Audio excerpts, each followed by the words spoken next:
నీ పాదాలకు మూవల్ల నా అడుగులు సాగాలమ్మా, నీ పెదవుల చిరునవ్వుల్లా నా ఊపిరి వెలగాలమ్మా.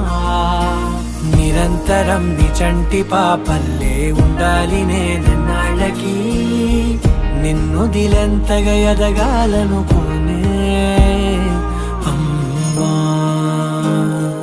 అణువణువణు నీ కొలువే అమ్మా, ఎదసడిలో శృతిలయలు నువ్వే అమ్మా. నే కొలిచే శారదవే, నన్ను నిత్యం నడిపే సారథివే.